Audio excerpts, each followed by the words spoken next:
Many of us would love to pursue a career in the music industry, but only a very lucky few make it to stardom. There is, however, a raft of jobs and professions that support these stars, and one in particular requires just as much knowledge of sound as well as fine craftsmanship skills, painstaking attention to detail, and complete dedication. This is a job where you learn from doing, and it's one our guest today has excelled in.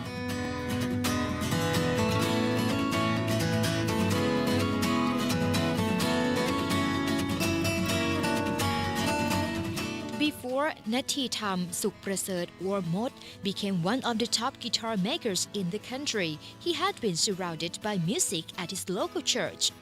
Also turning to music for solace during those tough teenage times, it was no surprise when Mod decided to study music at university.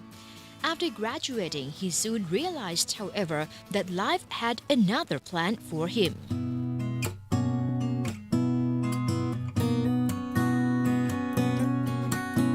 Let's find out more about Mod and his brilliant career. Having grown up going to church, Nathitam learned how to play music when he was just a kid. Later, he studied music at the Fine Arts faculty of Chulalongkorn University, majoring in music composition and minoring in guitar tuition. After graduation, he launched his first debut album and asked Kun Piak, a DJ from popular teen hangout Siam Square, a big favor to help distribute his records. ตอนแรกผมกะว่าผม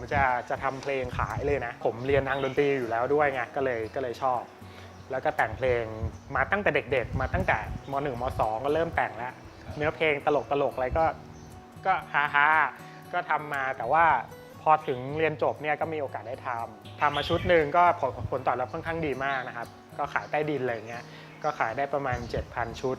ซึ่งถือว่าเยอะมากในยุคนั้นแต่ทีนี้พอหลังจากช่วงที่ผมขายเพลงชุดแรกไปเนี่ยเริ่มมีปัญหาเรื่องของ MP3 แม้แต่ค่ายเพลงใหญ่ๆเขายังอยู่ไม่ได้ผมก็ต้องหาวิธีเอาตัวรอด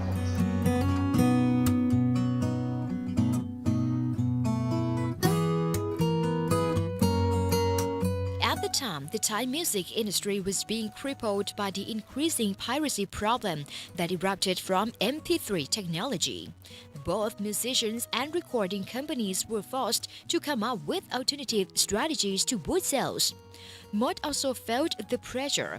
Fortunately, the talented guitar player was also learning how to make guitars with his then uncle-in-law, Virun Songbandit or Nid. Mod spent months and years learning to make guitars, and his solid background in music meant that he was able to immediately identify what it took to produce amazing sounding instruments.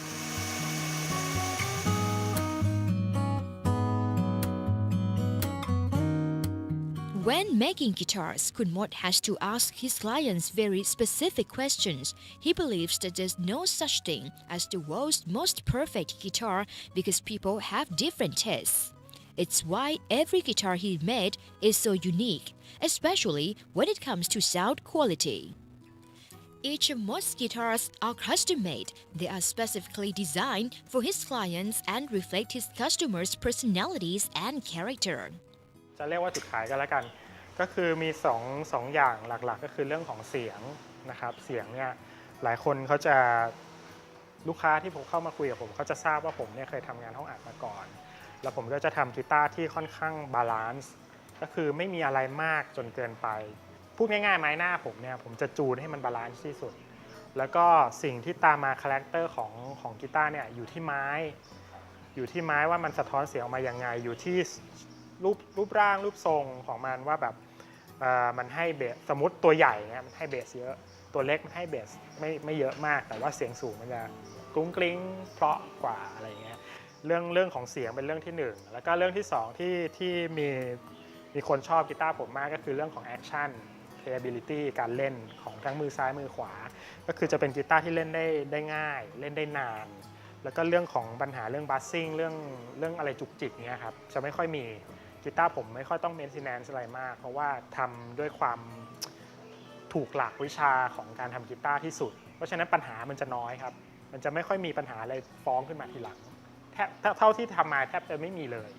ก็มีถ้าถึงจะมีก็ ก็อยู่ในการดูแลของผมคือเขาก็มาเซอร์วิสกับผมได้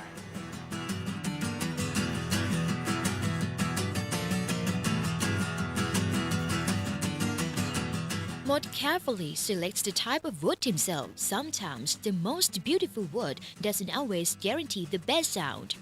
Even the most expensive wood might not be able to create beautiful music. The crucial point is to know what sort of sound each type of wood will produce. Some timber, like Dreadnought, are perfect for making fingerstyle guitars, while others, like Maple, are best for another kind of guitar.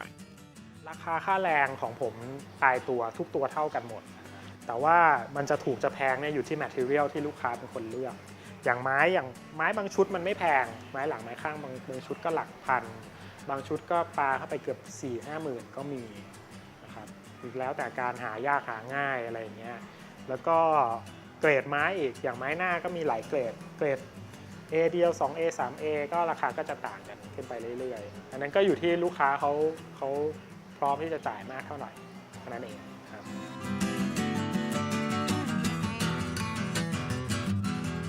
The most complex process in making guitars is preparing the timber that comes in big blocks. First, it has to be carved into a specific shape within the block before even beginning work on the sound. Mod actually prefers scalloping or tuning the front of the guitars rather than preparing the wood because it's a process that requires the utmost attention to detail and excellent craftsmanship, especially when it comes to painting and lacquering the products. Once this is done, other small elements are added to make a complete and workable guitar. It takes nearly 2 months to complete each instrument. The other important element in this process is to find the point of balance between the strength and the sound potential, of course. การเล่นดนตรีทำให้ได้เปรียบเยอะครับเพราะว่าอันที่หนึ่งเราเข้าใจลูกค้าว่าเขาเล่นสไตล์ไหนเขาต้องการซาวด์แบบไหนนะครับอันที่สองคือเราสามารถเช็คได้ด้วยตัวเองว่าแบบนี้เราชอบแล้วหรือยังถ้าคนที่ไม่เป็นเลยเงี้ยอย่างหลายๆคนผมก็จะบอกเขาบอกว่าเฮ้ยคุณต้องไปหัดเล่นกีตาร์ซะนะเพราะว่าคุณจะได้เข้าใจลูกค้าคุยกับลูกค้าพูดกันรู้เรื่องอะไรเงี้ยครับอย่างเรื่องการเล่นแอคชั่นอะไรเงี้ยเวลาเช็คเนี่ยคนที่เล่นกีตาร์เป็นเขาจะก็ได้เปรียบมากๆ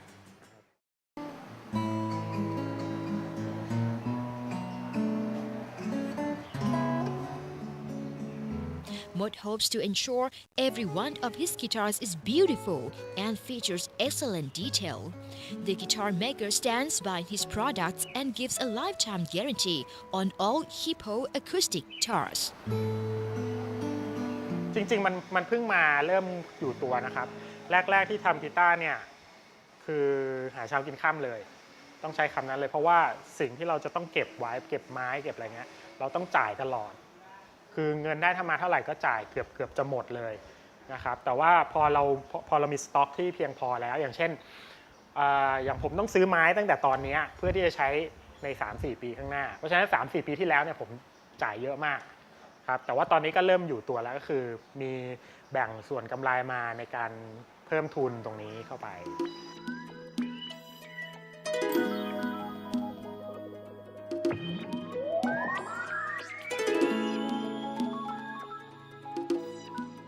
But if you want one of Mod's guitars, I'm afraid you have to be prepared to wait a while with a year-long waiting list for his products.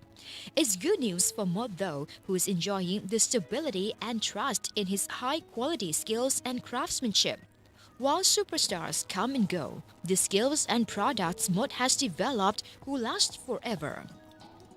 While Mod is at the top of his game, he's still modest about his success. He says he's been blessed with a gift, but it certainly hasn't gotten to his head. The humble guitar maker lives an ordinary life without the trappings of fame and luxury. Mod says he still has a long way to go in this profession and lots more experience to gain. ตอนนี้ผมยังไม่มีเป้าหมายอะไรใหญ่ๆมากมายคือจริงๆก็อยากจะให้คนเขาชอบกีตาร์ผมแล้วก็ผมก็อยากจะออกสู่ตลาดต่างประเทศซึ่งตอนนี้ก็มีดีลเลอร์ที่เข้ามาติดต่ออยู่แล้วปีหน้าคงจะได้ทำกีตาร์ส่งเมืองนอกเยอะขึ้นกำลังรีบเคลียร์ออเดอร์ที่อยู่ในเมืองไทยก่อน แล้วก็จะมองไปตลาดต่างประเทศแล้วเพราะว่าตลาดใหญ่มากแล้วก็พูดตรงๆเราสู้ได้สิทธิค่าตอบแทนเราก็ได้สูงกว่าเพราะฉะนั้นมันน่าสนใจที่จะวิ่งไปตรงนั้นครับ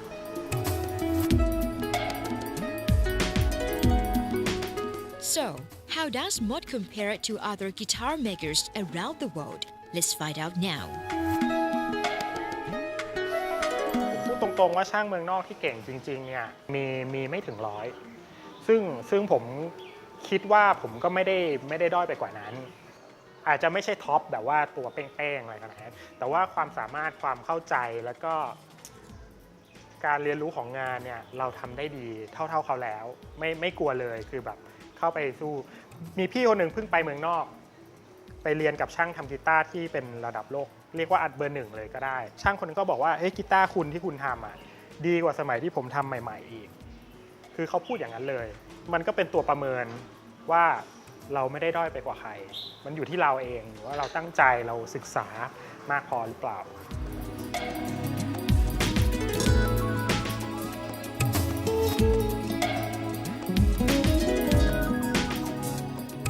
People will always love music because it cultivates the mind and brings peace and joy.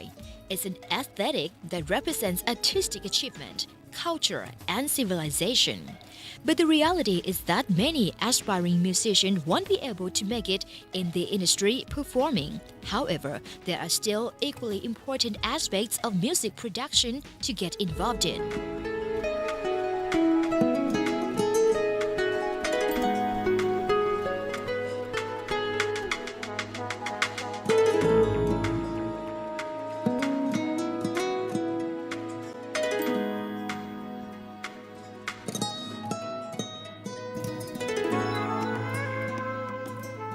เกิดขึ้นกับตัวผมเลยเพราะว่าพ่อแม่ผมเนี่ยให้ผมเรียนดนตรีตั้งแต่เด็กๆนะครับผมไม่ทราบผมไม่เก็ตเลยตอนเด็กๆแต่ว่าเมื่อผมซึมซับไปเยอะๆเนี่ยมันมีความสุขกับการได้เล่นดนตรีเอาง่ายๆเลยเรื่องเด็กๆเลยอกหักผมไม่รู้จะทำอะไรบางคนไปนั่งกินเหล้ากับเพื่อนไปอะไรบอกผมก็นั่งเล่นดนตรีผมก็แกะเพลงร้องเพลงจะซึ้งจะเศร้าอะไรก็อยู่ที่ตัวผมไม่ไปทะเลถลายอะไรตรงนั้นแล้วก็อยากจะบอกพ่อแม่หลายๆคนที่อาจจะมองภาพของนักดนตรีไม่ค่อยดีเท่าไหร่แต่ตอนนี้คือเหมือนกับว่าสังคมไทยยอมรับมากขึ้นแล้วก็ช่องทางในการทำมาหากินเยอะมากแค่สอนดนตรีนะก็ดีกว่าพนักงานเงินเดือนได้สบายๆอยู่แล้วนะครับเรื่องความมั่นคงนี่ก็อยู่ที่ตัวเขาเองว่าเขาวินัยดีไม่ดียังไงสิ่งที่ได้เนี่ยผมเป็นคนใจเย็นก็เพราะว่าเรื่องของดนตรีใจเย็นมากๆกับงานผมจะไม่แบบฉุนเฉียวไม่อะไรเงี้ยอารมณ์ดีแล้วก็มีความเข้าใจในเรื่องของคือเหมือนเราเข้าใจคนอื่นด้วยว่าอารมณ์เขาเป็นยังไงเราก็ยอมรับของเขาเป็นแบบนั้นเราไม่จำเป็นจะต้องไปตอบโต้ไม่ต้องไปต่อสู้อะไรกับเขาอะไรอย่างเงี้ยครับอยู่แล้วมันก็มีความสุขดีแล้วก็ในต่างประเทศมันเป็นส่วนประกอบสำคัญที่ทำให้ประเทศแต่ละประเทศมีอารยธรรมที่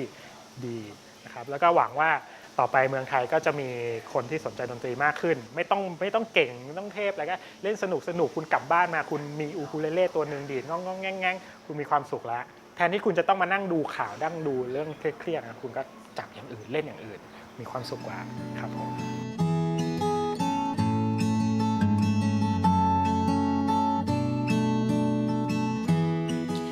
And Mod has made a special offer to anyone who's keen to know more about guitar making or fixing and wants to turn those skills into a full-time profession. The talented guitar man says he's more than happy to pass on his techniques free of charge. All he asks is that you have a deep passion for music and a real determination to pursue the craft. That's all we've got time for today. See you again next week. Goodbye.